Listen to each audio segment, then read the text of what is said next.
Hey, good morning.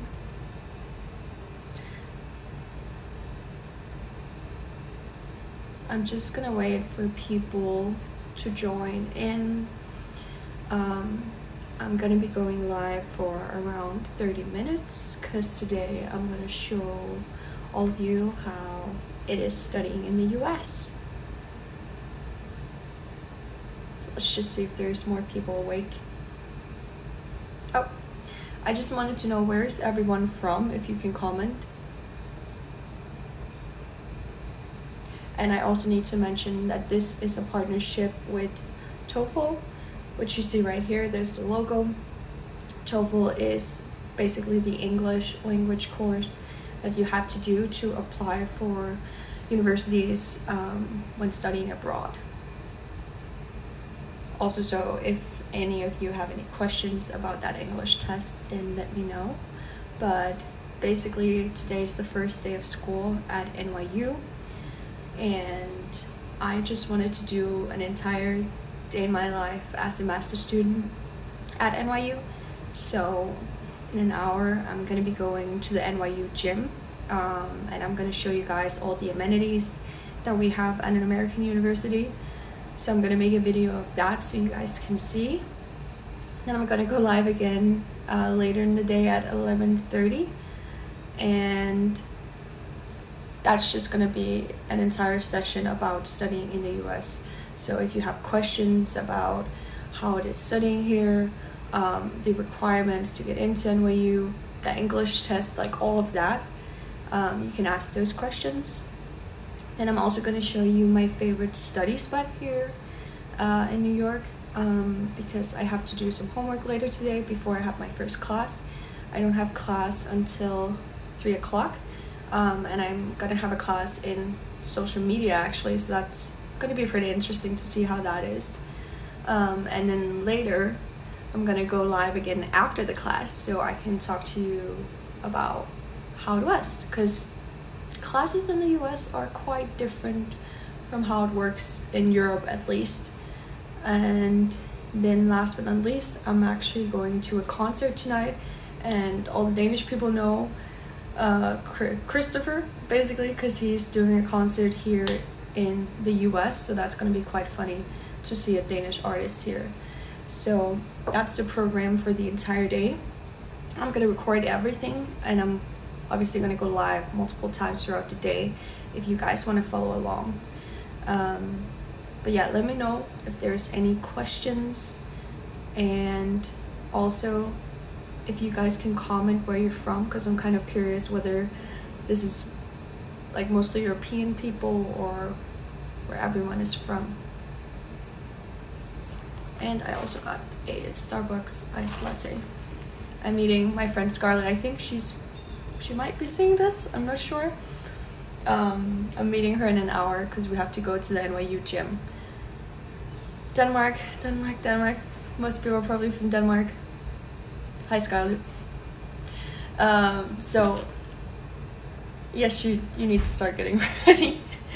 Is there any of the Danish people who's been considering studying abroad, even just like an exchange, could also be a high school year or a full degree like I'm doing?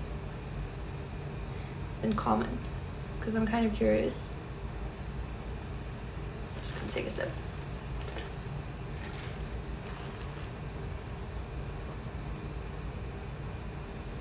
Nobody? Anyways, I think it could be kind of fun. Oh, so someone asked, is it easy to get friends? And I will say, when you decide to study in a new country, obviously you don't know anyone. And I moved to New York, and basically you do have some alone time where you need to figure out stuff. But then again, we have orientation. So with whatever school you're going to, you're gonna have orientation in the beginning, and you're gonna meet so many new people, and everyone is in the same boat, I want to say.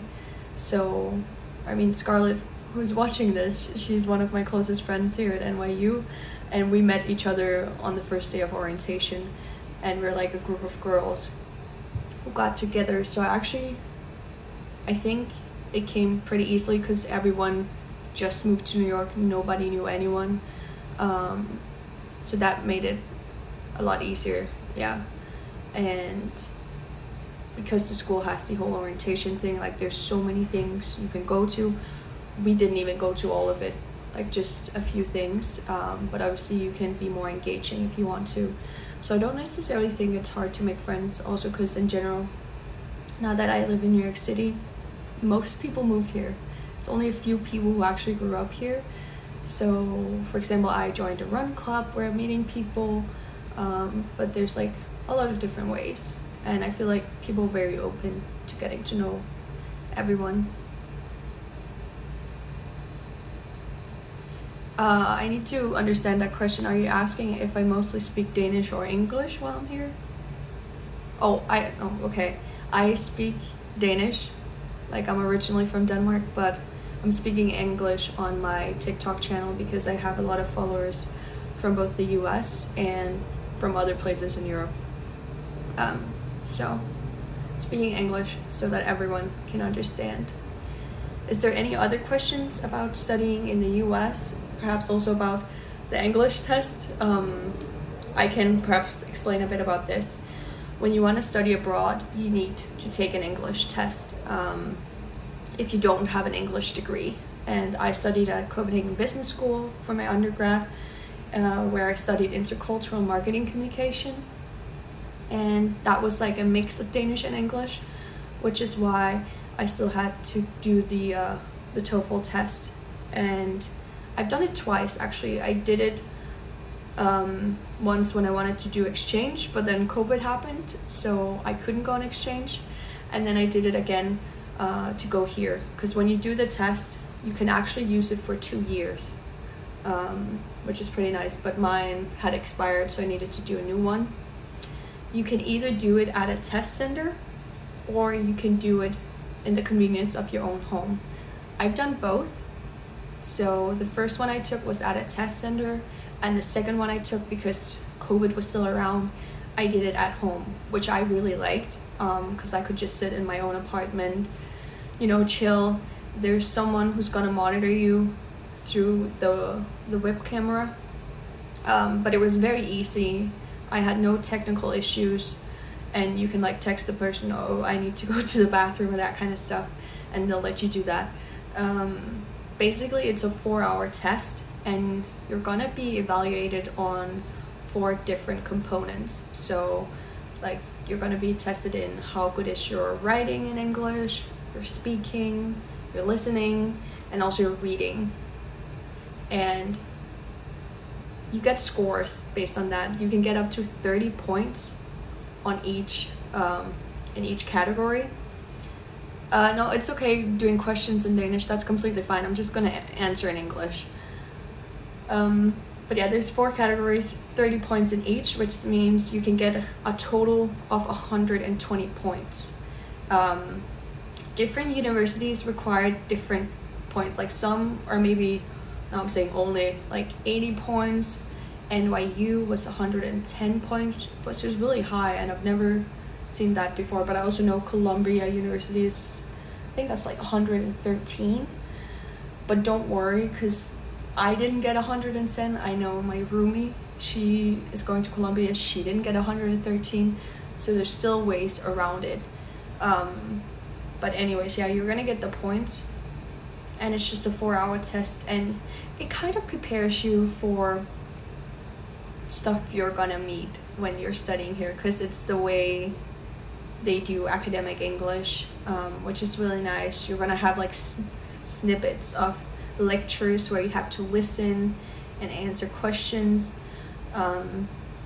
So yeah, it's a test that kind of also prepares you for what you're gonna meet here, but obviously you also get tested on your level of English. Is there any questions? I just want to follow along. Someone asked for a room tour. We can do that probably in the end. I'm gonna be live for 20 more minutes. Oh, and a girl from Czech. Well, Scarlett that I'm meeting today, she's from Czech Republic. So maybe we'll have her speak to you in that language, because I do not know. Alright, just trying to follow along here. Anyways, the test, you can also take it as many times as you want. Like, let's say you got 90, but you wanted to get 100, then you can redo the test. I got 109 on mine, so when I applied to NYU, they actually required me to do another English test. I never got an answer in that, but I assume it was good enough since I got in. Okay, so someone asked in Danish if I've ever been afraid of university would be hard in English. I think so I've always gone to more international, I've always gone down the more international route in school. So when I went to primary school, which is 7th, 8th, 9th grade in Denmark, I had an international line, so most of my classes were actually in English. So I already got used to it back then. And then when I went to high school, I went to a business high school, and I took the degree that was called Global Studies. So again, most of my classes were actually in English, which means, you know, I'm kind of used to it. And I also think, because I remember, like, oh no, having math in English, that sounds awful, but it's still the same. So I actually don't think, I don't think it makes that big of a difference. Obviously, you have to sometimes, there's words you don't know, you have to look up, all of that. But if you're, like, most people in Denmark at least have very good English. So I don't think I was afraid of it, but obviously there's stuff where it's more difficult to follow along. But that's also why the English test prepares you pretty well for it, because you kind of get a feeling of how it is going to class here. Oh, and Scarlett is saying that's bravi. That's all I need. I think that was the cheers. Just gonna look through the comments. Am I coming back to Denmark? Okay, so we can also kind of talk about the visa situation. So I have an F1 visa, which allows me to be here while I'm studying, and because I'm also doing a full degree in the US, I get to stay 1 year after I'm done studying, and I can get a job here. So I'm gonna graduate in May next year, and then if I get a job, I can actually stay for 1 more year, and then if I want to stay here after that, I would need a work visa, which is, it's not the easiest to get because it's also a lottery, but because I do have a master's degree here, my odds are higher than what it would have been if it was an undergrad. Okay, so Christina, she asked, what do you like most about studying abroad?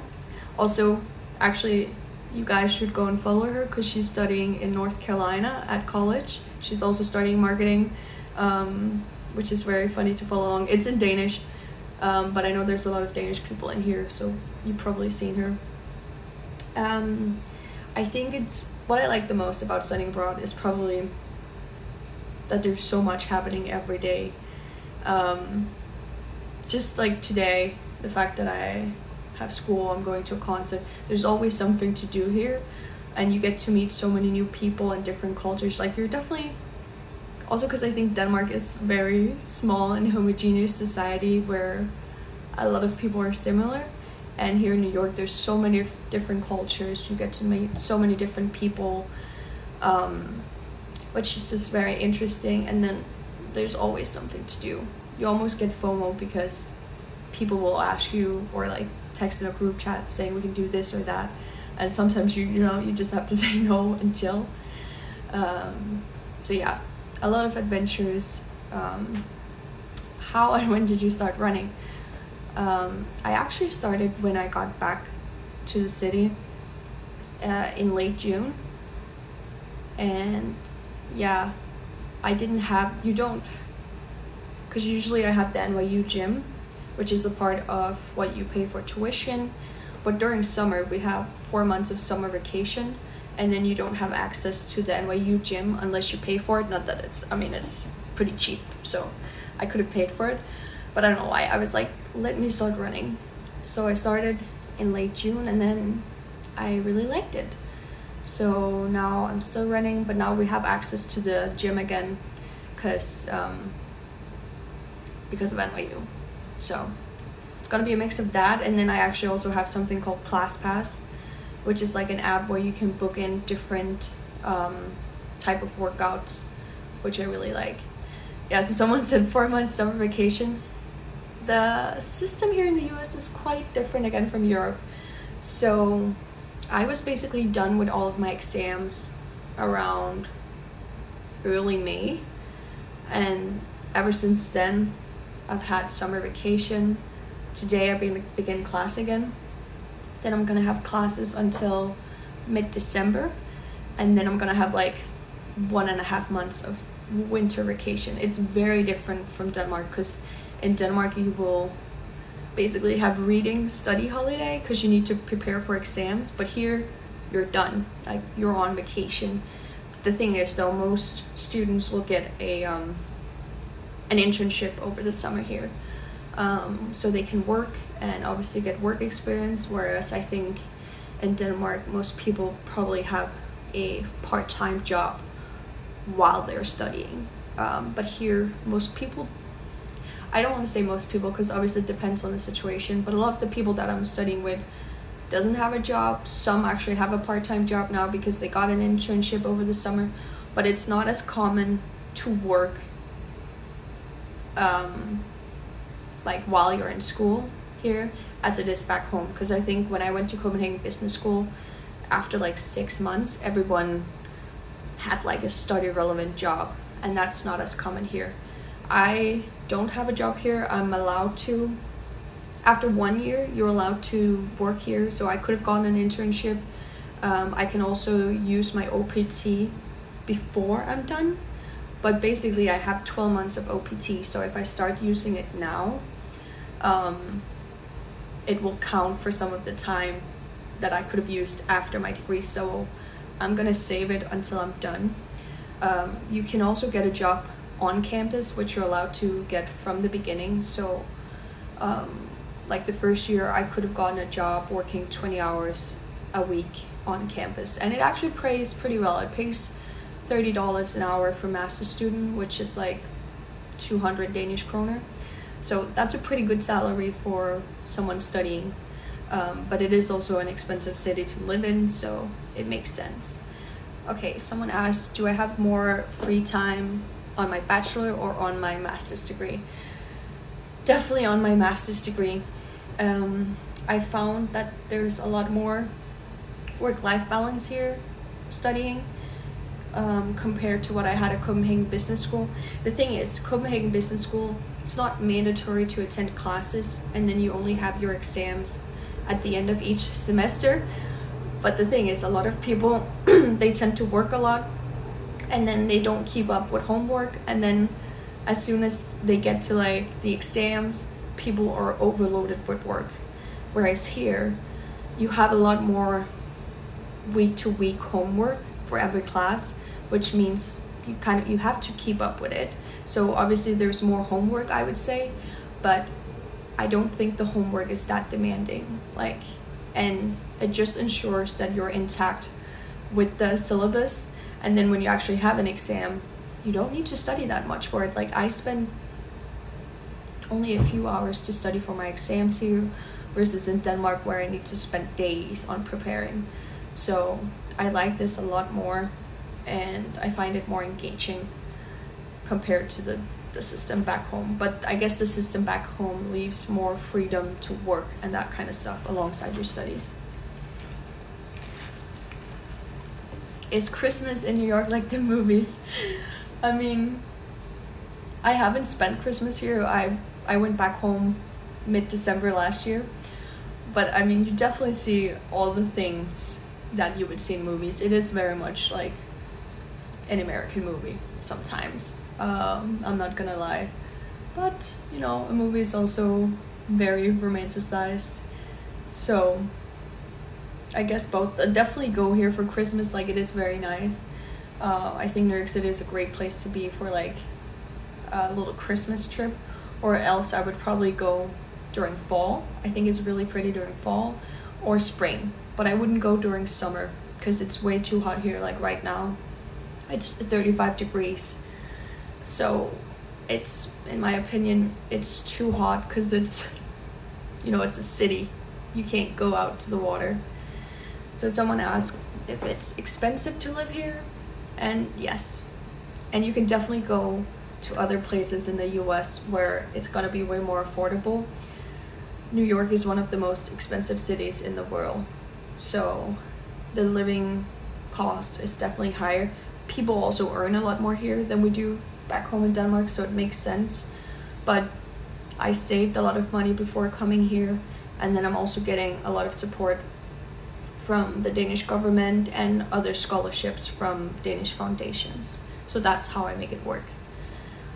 Someone also asked if I've been to other cities in the US. So since coming here, I've been so bad at going outside of New York, and I think it's because there's so much to experience here that actually Scarlett and I have kind of a bucket list of trying to get more out. Like, we want to go to Nashville, we want to go to New Orleans, we want to go to Miami, and there's pretty cheap flights for like around $100. So I think it's gonna happen, but so far I haven't been to any other US cities while I've been here. But I've previously traveled a lot in the US, so I've been to California multiple times. I've been to Hawaii. I've been on exchange during high school in Chicago and in Wisconsin. I've been to DC a few times. Like, I've seen different parts, but I kind of want to see the Midwest and more of the South of the US. I also could go on like a day trip to Boston, because that's 4 hours away from here with train, so it's not that far.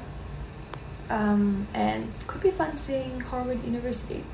How long am I staying in the US? So I've been here for 1 year, and I have 1 more year left of my master's degree, and then I definitely want to see if I can get a job here for my OPT for another year. So it's kind of up in the air, you never know. Someone asked in Danish how intense the degree is in Denmark now where I have so much holiday. See, that's the thing. Okay, as I mentioned, there's more day-to-day homework that you need to do because you actually want to be engaging in class. I think in Denmark, you know, at university you're sitting like 120 people in a big auditorium and you're just listening to a professor, but it's not two-way communication, and I find that pretty boring. Here our classes are only like 25 people, and then the professor might have prepared like a little bit of slide decks, but there's also a lot of group work or like discussions going on, so you need to do your homework to be able to participate in that, but it's not a lot of time you have to spend on that homework. But yeah, I just find the classes more fun here. It's not like you're sitting and falling asleep. Someone asked if I have a podcast or YouTube channel. I don't. I thought about it would be fun to make a YouTube channel, but I think it just requires too much to record. Whereas TikTok, you know, it's easy, it's on the phone, it's vertical. So I don't. Someone asked if I'm Danish. I am. I definitely do daily vlogs here on TikTok. I know I've been a bit MIA over the summer, but now that school is starting again, I'm gonna record more TikToks about studying here in the US. So definitely also let me know what you guys want to see, so I can record that. So today I'm gonna record Scarlett and I going to the gym. Sorry, I'm just reading the comments. Scarlett and I going to the gym, so you can see like all the amenities here. My favorite study spot at the public library, actually going to class, and then I have a concert at night. Someone said when I speak Danish I have an English accent. I'm not so sure about that. Oh, and someone said my accent has evolved since they started following me. That's nice though. it is, I mean, I guess you never really lose your Danish accent, but studying here, speaking English all the time definitely helps. Now though, the place that I live, I just moved. It's basically a scholarship thing. So I live with 22 other Danish students who are studying here. And basically we live for free, almost. We have to pay taxes, but it's a Danish foundation called Bikuben, which has a building here on the Upper West Side. So now I'm living here with a lot of Danish people, so I'm gonna speak some more Danish. Again, where in Denmark am I from? I am from Fredericia, and then I lived in Copenhagen for 5 years before moving here to study. Anyways, you can just get a little sneak peek of my room. It's the outdoor. It's a really nice apartment compared to what I had previously. Just gonna take a sip.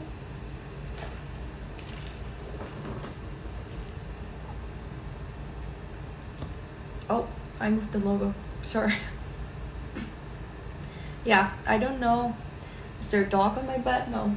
It's a Lululemon fanny pack.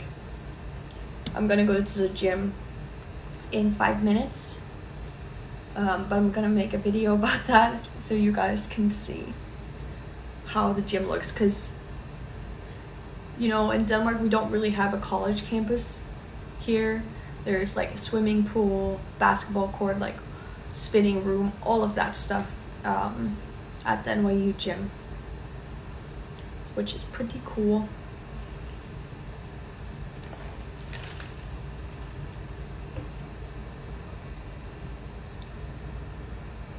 Just gonna wait and see if there's any other questions, but or else I am gonna go live again at 11:30 Eastern Standard Time, which is gonna be 5:30 Danish time, Central European time. And yes, I speak Danish, but I'm speaking English on my TikTok. I think might be mostly Danish people here, but right now I'm doing a collaboration with TOEFL, which is an English test that Danish people need to take if they want to study abroad. So it's gonna be in English. I hope that's okay.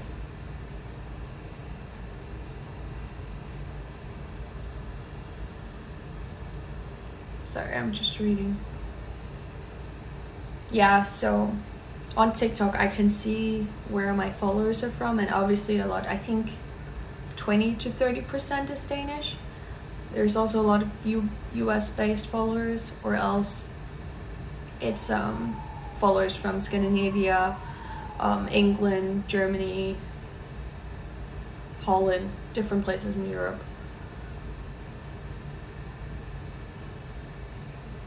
Yeah, I know, but I only do English collaborations. What is your opinion about politics in Denmark? I'm not gonna talk politics on here. Yeah, sorry about that. Anyways, I'm gonna be headed out now. Oh.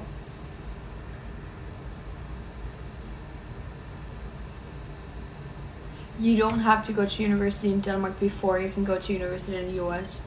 You can just apply if you wanted to do your entire undergrad here. I know people who I'm studying with here who did that. You'd also go to high school in the US if you wanted to. So yeah, you don't need it from Denmark necessarily.